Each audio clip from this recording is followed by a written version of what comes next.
In the Catholic Church, a bishop is an ordained minister who holds the fullness of the sacrament of Holy Orders and is responsible for teaching doctrine, governing Catholics in his jurisdiction, and sanctifying the world and representing the Church. Catholics trace the origins of the office of bishop to the apostles, who, it is believed, were endowed with a special charism by the Holy Spirit at Pentecost. Catholics believe this special charism has been transmitted through an unbroken succession of bishops by the laying on of hands in the sacrament of Holy Orders. Diocesan bishops, known as eparchs in the Eastern Catholic churches, are assigned to govern local regions within the Catholic Church known as dioceses. In the Latin Church and eparchies in the Eastern Rites, bishops are collectively known as the College of Bishops and can hold such additional titles as Archbishop, Cardinal, Patriarch, or Pope. As of 2009, there were approximately 5,100 bishops total in the Latin and Eastern churches of the Catholic Church. Bishops are always men. In addition, Canon 378 Section 1 requires that a candidate for the Latin episcopacy should be outstanding in solid faith, good morals, piety, zeal for souls, wisdom, prudence, and human virtues, and endowed with other qualities which make him suitable to fulfill the office in question, of good reputation, at least 35 years old, ordained to the presbyterate for at least 5 years, in possession of a doctorate or at least a licentiate in sacred scripture, theology, or canon law from an institute of higher studies approved by the Apostolic See, or at least truly expert in the same disciplines. Diocesan bishops or eparchs. The traditional role of a bishop is to act as head of a diocese or eparchy. Dioceses vary considerably in geographical size and population. A wide variety of dioceses around the Mediterranean Sea which received the Christian faith early are rather compact in size, while those in areas more recently evangelized, as in some parts of sub-Saharan Africa, South America and the Far East, tend to be much larger and more populous. Within his own diocese, a Latin Church bishop may use pontifical vestments and regalia, but may not do so in another diocese without, at least, the presumed consent of the appropriate ordinary.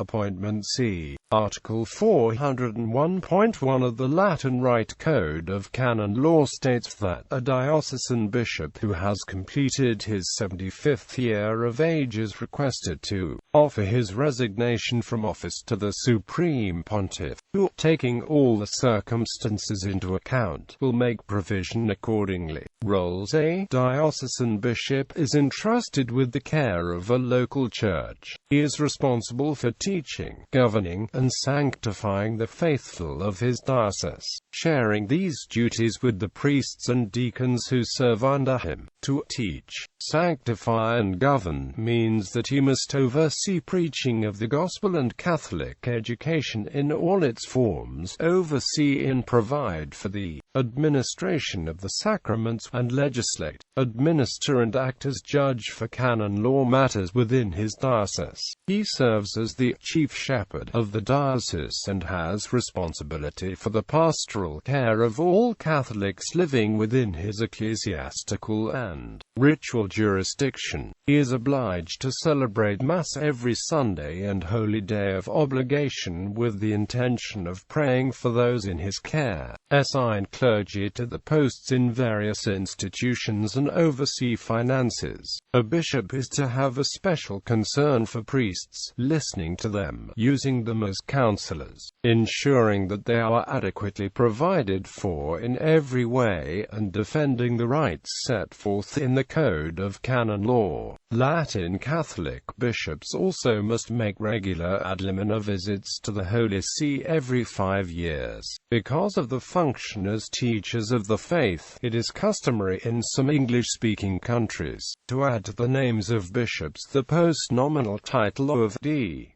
D. And to refer to them with the title Doctor. Only a bishop has authority to confer the sacrament of holy orders. In the Latin Church, the minor orders were abolished after the Second Vatican Council. In Eastern Catholic rites, a monastic archimandrite may tonsure and institute his subjects to minor orders. However, the tonsure and minor orders are not considered to be part of the sacrament of holy orders. The sacrament of confirmation is normally administered by a bishop in the Latin Church, but a bishop may delegate the administration to a priest. In the case of receiving an adult into full communion with the Catholic Church, the presiding priest will administer confirmation. In the Eastern Catholic Churches, confirmation is normally administered by priests as it is given at the same time as baptism. It is only within the power of the diocesan bishop or eparch to bless churches and altars, although he may delegate another bishop, or even a priest, to perform the ceremony. On Holy Thursday, Latin Catholic bishops preside over the Mass of the Chrism. The oil of the sick for the sacrament of anointing of the sick is blessed at this Mass. It may also be blessed by any priest in case of necessity. Only a bishop may consecrate chrism. In the Eastern Catholic Churches, chrism is consecrated solely by heads of churches. Sui juris and diocesan bishops may not do so. Only a bishop or other ordinary may grant imprimaturs for theological books, certifying that they are free from doctrinal or moral error. This is an expression of the teaching authority and education responsibility of the bishop. Prior to the Second Vatican Council, it was also the prerogative of the bishop to consecrate the paten and chalice that would be used during the Mass. One of the changes implemented since the Council is that a simple blessing is now said, and it may be given by any priest. Canonical authority in both Western and Eastern Catholic Churches. Any priest can celebrate the Mass. In order to offer Mass publicly, however, a priest is required to have permission from the local ordinary. Authority for this permission may be given to pastors of parishes for a limited period, but for long-term permission, recourse to the diocesan bishop is usually required. A celebrate may be issued to traveling priests so that they can demonstrate to pastors and bishops outside of their own diocese that they are in good standing. However, even if a priest does not possess such a document, he may celebrate the sacraments if the local bishop or pastor judges that the visiting priest is a person of good character. In the East, an ante-mention signed by the bishop is kept on the altar, partly as a reminder of whose altar it is and under whose omophorion the priest at a local parish is serving. For priests to validly celebrate the sacrament of penance, they must have faculties from the local bishop. However, when the penitent is in danger of death, a priest has both the right and obligation to hear the confession no matter where he may be. To preside at matrimony ceremonies, Latin Church priests and deacons must have appropriate jurisdiction, a delegation from a competent authority. In the Latin branch of the Catholic Church, the teaching is that it is the couple themselves who administer the graces of the sacrament. Thus, although it is normally an ordained person who officiates at a marriage ceremony, a bishop may delegate a lay person to be present for the exchange of vows. This would be done only in extreme cases such as in mission territories. In the Eastern tradition, the clergy not only witness the exchange of vows but must impart a blessing for a valid marriage to have taken place, unless a particular bishop has forbidden it. Any bishop may preach throughout the Catholic Church, and any priest or deacon may also preach anywhere unless his faculty to preach has been restricted or removed. The cathedral of a diocese contains a special chair, called a cathedra, sometimes referred to as a throne, set aside in the sanctuary for the exclusive use of its ordinary. It symbolizes his spiritual and ecclesiastical authority. Additional titles, status and roles. Bishops may fill additional roles in the Catholic Church, including the following. Bishop-elect: a bishop who has been canonically selected for a see, but hasn't yet taken possession of it.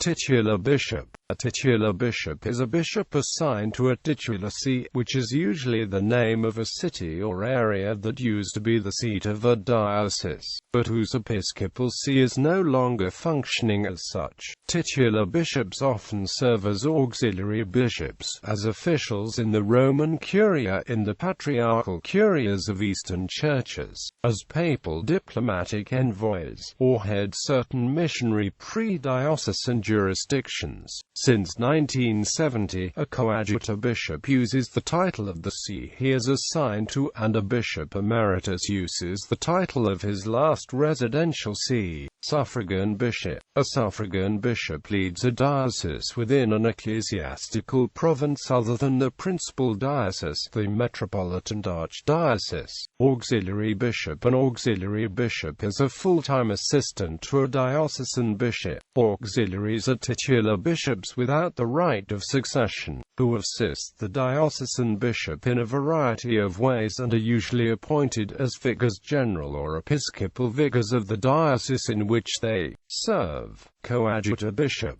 A coadjutor bishop is a bishop who is given almost equal authority to that of the diocesan bishop. He has special faculties and the right to succeed the incumbent diocesan bishop.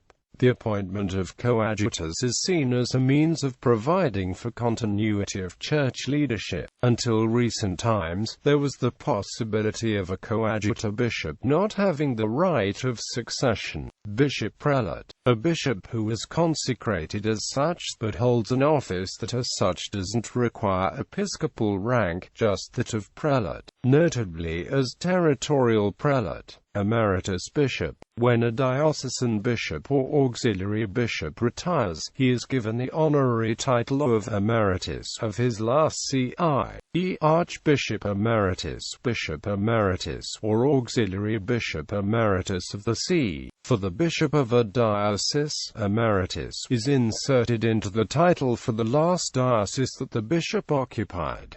An example in usage would be, Most Reverend John Jones, Bishop Emeritus of the Diocese of any town. For a cardinal who does not cease to be a cardinal and a bishop, though no longer bishop of a see, it would be Cardinal James Smith, Archbishop Emeritus of the Archdiocese of any city. On his resignation as Pope, Benedict XVI became His Holiness Benedict XVI, Supreme Pontiff Emeritus, Pope Emeritus. Cardinal. A cardinal is a member of the clergy appointed by the Pope to serve in the College of Cardinals. Members of the college aged under 80 elect a new pope, who is in practice always one of the number, on the death or resignation of the incumbent. Cardinals also serve as papal advisors and hold positions of authority within the structure of the Catholic Church. Under canon law, a man appointed a cardinal must normally be a bishop, or accept consecration as a bishop, but may seek papal permission to decline. Most cardinals are already bishops when appointed, the majority being archbishops of important archdioceses or patriarchates,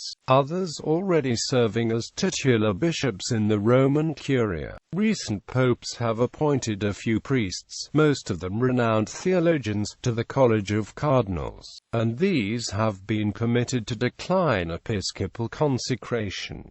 Titles and functions reserved for archbishops. Pope. The Pope is the man who possesses the sacrament of Holy Orders, is a bishop and who has been chosen to be Bishop of Rome. The Catholic Church holds that the College of Bishops as a group is the successor of the College of Apostles. The Church also holds that uniquely among the apostles St. Peter was granted a role of leadership and authority, giving the Pope the right to govern the Church together with the bishops, and making his leadership necessary for the completion of the college. Hence, Catholicism holds that the Bishop of Rome, as successor of Peter, possesses this role. The Pope, uniquely among bishops, may speak for the whole Church, and a council of bishops is incomplete without the approval of the Pope. Papal pronouncements which meet the requirements of the decree on papal infallibility of the First Vatican Council, and no others. even in matters of faith and morals, are deemed to be infallible. Papal infallibility has been invoked only twice since the doctrine was instituted, and both are about Mary, her Immaculate Conception and her bodily assumption into heaven.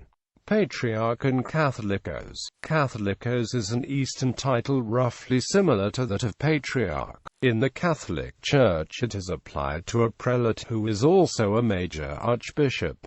Major archbishop. Major archbishops are the heads of some of the Eastern Catholic churches. The major archbishop's authority within the respective sui juris churches is equal to that of a patriarch, but they receive fewer ceremonial honors. Primate. In the Catholic, Anglican, and some other churches, a primate is usually the bishop of the oldest diocese and/or the capital of a nation. The title is one of honor. Metropolitan archbishop. A metropolitan bishop is an archbishop with minor jurisdiction over an ecclesiastical province. In practice, this amounts to presiding at meetings, and overseeing a diocese which has no bishop. In Eastern Catholicism, a metropolitan may also be the head of an autocephalous, sui juris, or autonomous church when the number of adherents of that tradition is small. In the Latin Church, metropolitans are always archbishops. In many Eastern churches, the title is metropolitan, with some of these churches using archbishop as a separate office. Public office. Since the publication of the new Code of Canon Law in 1983 by Pope John Paul II, all members of the Catholic clergy are forbidden to hold public office without the express permission of the Holy See. Consecration of bishops and eparchs. The appointment of bishops in the Catholic Church is a complicated process that requires the participation of several officials. In the Latin Church, the local synod, the papal nuncio, various dicasteries of the Roman Curia, and the Pope all take part. Since the 1970s it has become common practice from the nuncio to solicit input from clergy and laity within the vacant diocese. In patriarchal and major archiepiscopal Eastern churches, the permanent synod, the Holy Synod, and the patriarch and major archbishop also play a role in the selection of bishops. Apostolic succession and other churches. The Catholic Church has always taught that bishops are descended from a continuous line of bishops since the days of the Apostles, which is known as apostolic succession. Since 1896, when Pope Leo XIII issued the bull Apostolicae Curiae, the Catholic Church has not recognized Anglican orders as valid, because of changes in the ordination rites that took place in the 16th century, as well as divergence in the understanding of the theology of episcopacy and Eucharist. However, this view has since been complicated because Old Catholic bishops, whose orders are fully recognized as valid by Rome, have acted as co-consecrators in Anglican episcopal consecrations. According to the church historian Timothy Duford, by 1969 all Church of England bishops had acquired Old Catholic lines of apostolic succession fully recognized by the Holy See. The Catholic Church does recognize as valid but illicit ordinations done by breakaway Catholic groups such as the Old Catholic Church of the Utrecht Union and the Polish National Catholic Church, so long as those receiving the ordination are baptized males and a valid rite of episcopal consecration expressing the proper functions and sacramental status of a bishop is used. The Holy See also recognizes as valid the ordinations of the Eastern Orthodox, Old Catholic, Oriental Orthodox and Assyrian Nestorian churches.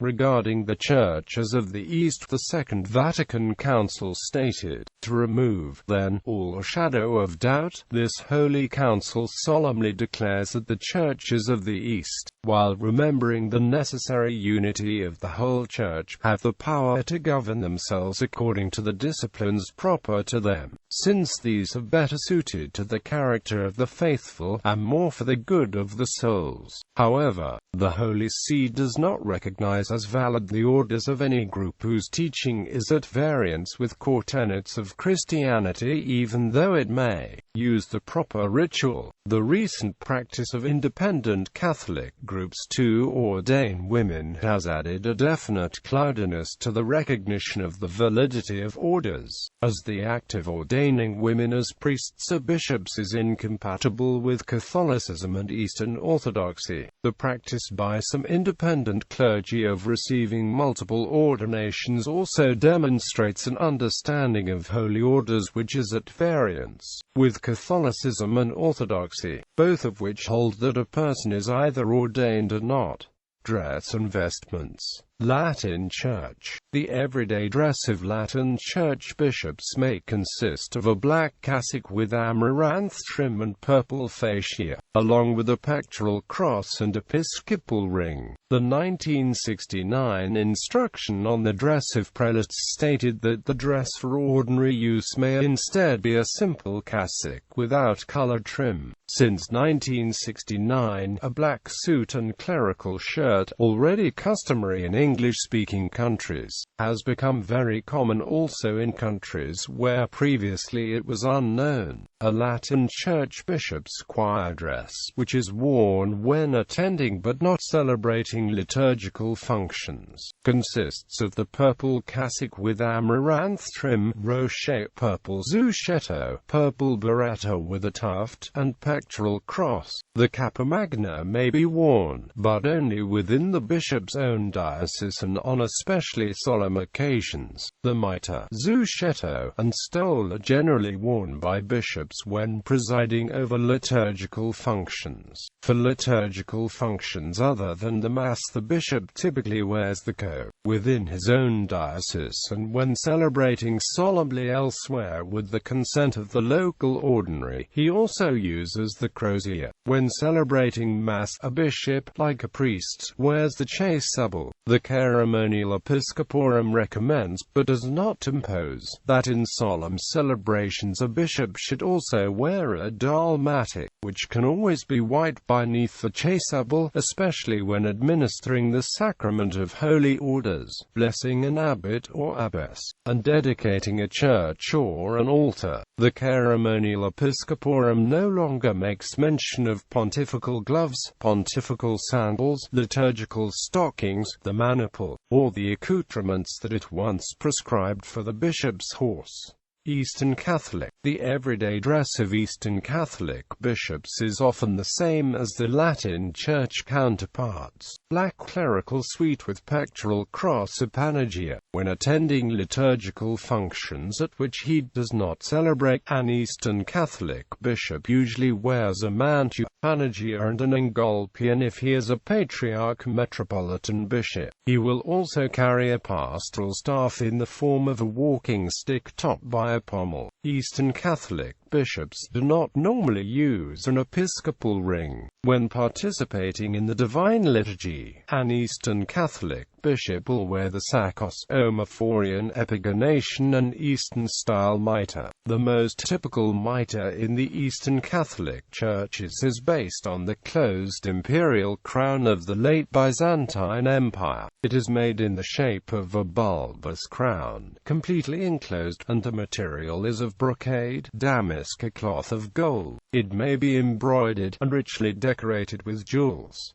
There are normally 4 icons attached to the mitre: Christ, the Theotokos, John the Baptist and the cross. Eastern mitres are usually gold, but other liturgical colors may be used. The mitre is often topped by a cross, either made out of metal and standing upright, or embroidered in cloth and lying flat on the top. He will also carry a crozier of the Eastern style.